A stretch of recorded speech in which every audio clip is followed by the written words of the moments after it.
Hello, and welcome back to my video series, Ask Derek, the 2017 edition.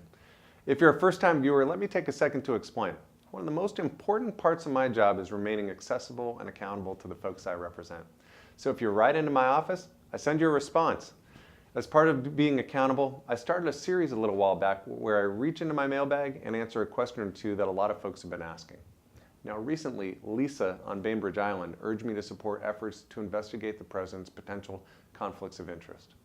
Well, Lisa, I think transparency and accountability are important, and it's why I'm backing a number of initiatives to ensure that the new administration is working in the public interest and that there aren't ethical concerns.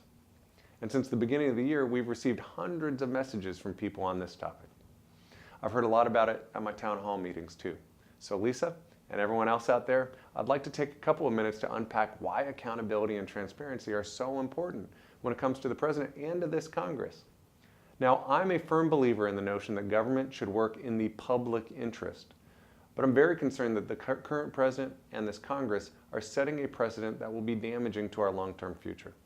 From the start of the year, I've been fighting against efforts in Washington, D.C. to lower standards for those in power. For example, in the first week Congress was in session, a plan was rushed through to gut the Office of Congressional Ethics. I stood up against this ill-conceived plan because there needs to be independent watchdogs in place to make sure that members of Congress are playing by the rules and not abusing the trust placed in them. To that effect, I've been pushing a proposal to enact mandatory ethics training for members of Congress. Did you know that every single staffer takes an ethics training course each year, but members of Congress don't? That doesn't strike me as the right approach. Everyone could use a regular refresher on what you can and can't do.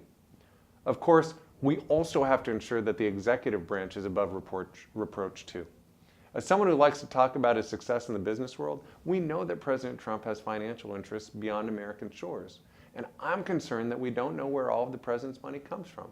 And there are real national security implications for that when it comes to other countries, whether friend or foe.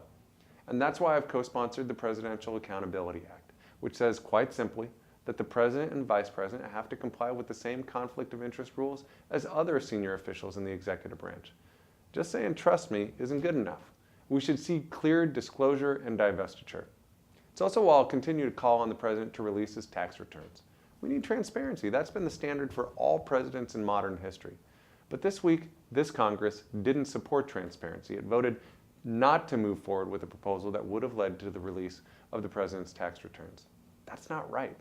Congress needs to do better for the sake of ensuring that people can be confident that the administration is working for the people's best interests rather than any personal financial interests.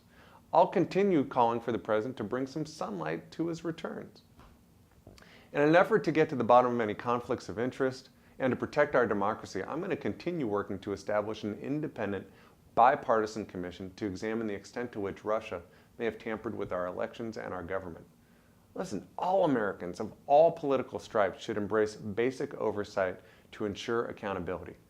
To me, this is about the integrity of our system as well as the security of our country. So thanks again for watching, and as always, keep the mail coming.